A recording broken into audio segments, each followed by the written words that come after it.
గారికి జీవితంలో మర్చిపోయిన రోజు ఏంటంటే ఆగస్టు 19 ఒక జిల్లా ప్రెస్ ముందు ఆయన తలదించుకొని కళ్ళు నిండా నీళ్లు పెట్టుకున్న రోజు ఆయన ఒక ఆడదాని వలన ఈ రోజు ఆయన తలదించుకున్నాడు. ఆయన 33 సంవత్సరాలు ఆయన రాజకీయ జీవితంలో ఇలాంటి తప్పు మాట ఆడింది ఒక ఆడదాని వల్ల ఈ రోజు ఒక తప్పుడు మాట వచ్చింది. ఆవిడ ఏ దన్ను చూసుకొని అలా మాట్లాడింది, ఏ ఉద్దేశంతో ఆవిడ ఈ రోజు మాట్లాడింది.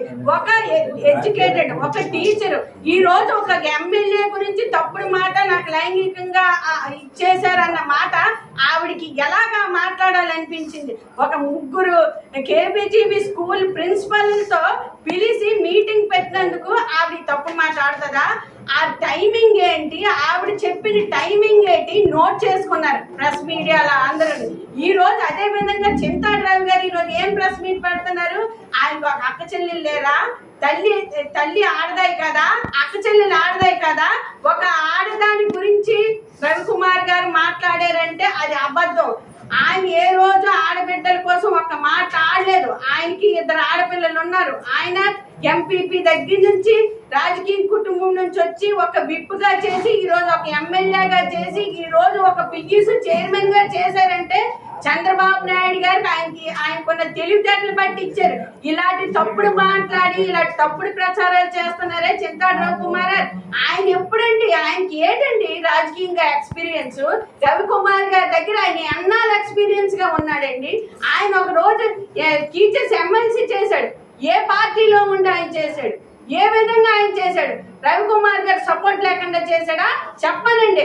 ఆయన రవికుమార్ గారు సపోర్ట్ తేనే ఆ రోజు చేశాడు. ఎంతో మంది పెద్దలు ఆయన వెనకుండి ఈ రోజు తప్పుడు మాట్లాడుతున్నారు. ఒక మహిళా శక్తి, మేము ఓ మహిళా శక్తి ఈ రోజు ఒక మహిళ తప్పుడుగా మాట్లాడారు అంటే ఓ దేవస్థానంకి వెళ్తే తప్పుడు పని చేస్తే అంతకంత నిష్ఠూరం లేదండి. పాపం పండిపోయినట్టే తప్పు చేశాడంటే. కానీ ఆయన అలా చేయడు. ఆయన సంస్కారం అది కాదు. రవికుమార్ ఫ్యామిలీ ఏంటనుకుంటున్నారు? చింతాడు రవికుమార్ తెలియదు అనుకుంటున్నారా? తెలుసు. కానీ రాజకీయంగా చూసుకోవయ్యా. ఈ రోజు రాజకీయంగా చూసుకొని మాట్లాడు. ఇలాగా ఫ్యామిలీ మ్యాటర్స్, పర్సనల్ మ్యాటర్స్ మాట్లాడి రవికుమార్ గారి మీద బురద జల్లుతాను, ఆయనకి ఏదో తప్పుడు విధంగా ప్రచారం చేస్తాను అంటే ఇక్కడ ఊరుకున్న ఆంధ్రప్రదేశ్ నియోజకవర్గం మహిళలు ఎవ్వరు చిన్నపాటలు కాదు, అందరూ ఎడ్యుకేటెడే.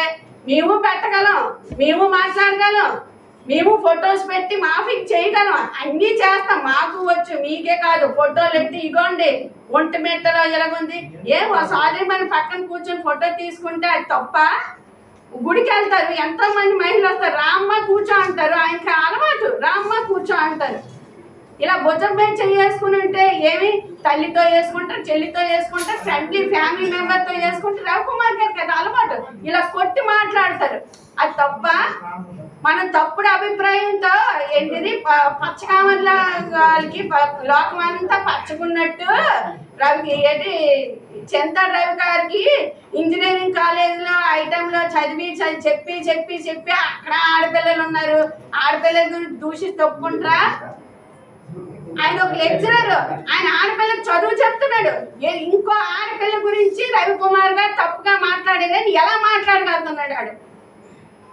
ఆయన ఎవరి కడుపులో నుంచి వచ్చాడు? ఒక తల్లి కడుపులో నుంచి వచ్చాడు. తల్లి ఎవరు? ఒక ఆడదాయి. ఆయనకి అది గుర్తు చేసుకోమను. ఒక రవికుమార్ గారి మాట టచ్ చేస్తే మాత్రం నియోజకవర్గం మహిళలందరూ దాడెత్తే ఆయన ఇంటికి వెళ్తాం. ఈ రోజు మా నియోజకవర్గం మహిళలందరి తరఫున నేను చెప్తున్నాను, ఇంకోసారి రవికుమార్ గారు తప్పు చేశారండి. ఆయన రుజువు చేసుకోమన్నాడు. రుజువు చేయడానికి ఏమైనా తప్పు చేస్తే కదా రుజువు చేసుకో. తప్పు చేయలేదు, ఆయన చెయ్యడు. ఆయన కంఠంలో ప్రాణం ఉన్నంత వరకు మహిళలు గౌరవించుకొని వెళ్తాడు. అదే రవికుమార్ గారి క్రెడిట్. ప్రతి ఒక్క ఈ రోజు విలేకరుల ద్వారా నేను చెప్తున్నాను ఏంటంటే రవికుమార్ గారికి అది మా మహిళలకి క్షమాపణ చెప్పుకోమని మా మీడియా ద్వారా నేను ఆయనకి ఈ రోజు విన్నవించుకుంటాను. Thank you.